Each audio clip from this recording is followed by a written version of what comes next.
Assalamualaikum warahmatullahi wabarakatuh. Izin memperkenalkan diri, nama saya Ridho Akhyar Fauzan dengan NPM 247333027, Prodi Pengembangan Produk Agroindustri, jurusan Teknologi Pertanian, Politeknik Negeri Lampung. Sini saya semester 4. Sini saya akan menjelaskan tentang proses pembuatan sarung tangan latex.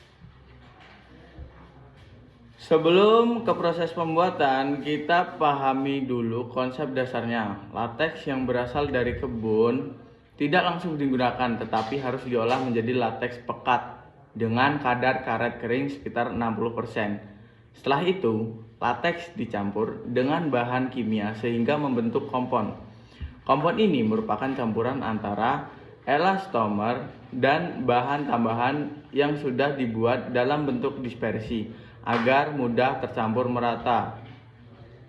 Proses utama dalam pembuatan sarung tangan latex adalah menggunakan teknologi dipping atau yang biasanya kita menggunakan metode pencelupan. Prinsip sederhananya, cetakan tangan atau yang disebut former dicelupkan ke dalam larutan lateks. Kemudian lateks akan menempel pada permukaan cetakan, kemudian dikeringkan sehingga membentuk lapisan tipis.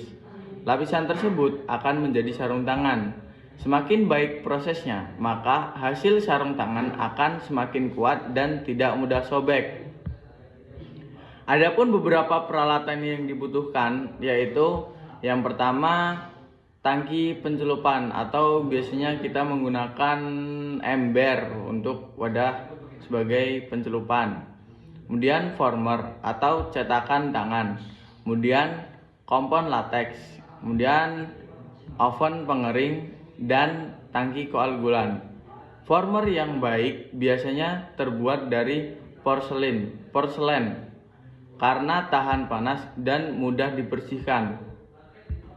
Terdapat dua teknik utama dalam proses pencelupan, yaitu yang pertama strike dipping. Pada metode ini, former yang sudah bersih dan kering langsung dicelupkan ke dalam lateks, kemudian diangkat dan dikeringkan. Proses ini bisa dilakukan satu kali atau berulang untuk menambah ketebalan.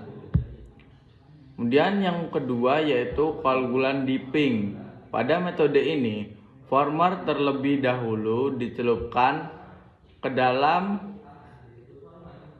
lateks. Koagulan berfungsi untuk mengganggu kestabilan lateks sehingga lebih banyak lateks yang menempel dan menghasilkan lapisan yang lebih tebal. Dalam praktiknya sering terjadi kendala.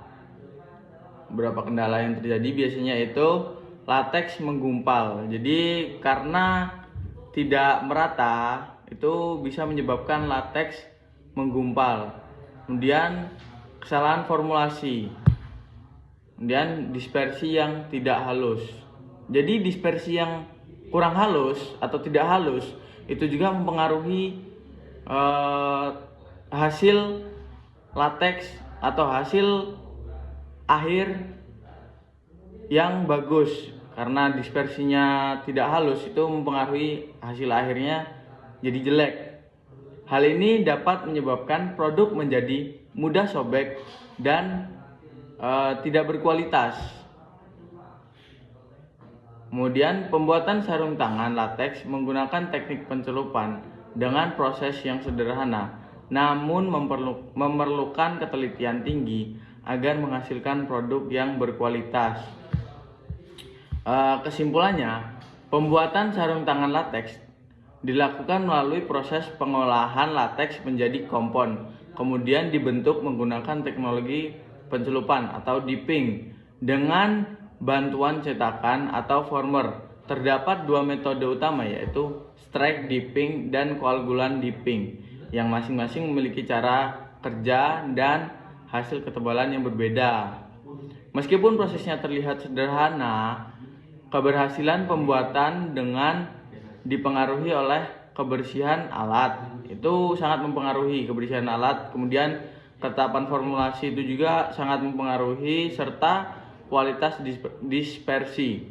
Kesalahan kecil itu dapat menyebabkan kegagalan seperti penggumpalan lateks atau produk yang mudah sobek. Dengan pengendalian proses yang baik, pembuatan sarung tangan lateks berpotensi menghasilkan produk berkualitas tinggi dan dapat dikembangkan sebagai produk unggulan.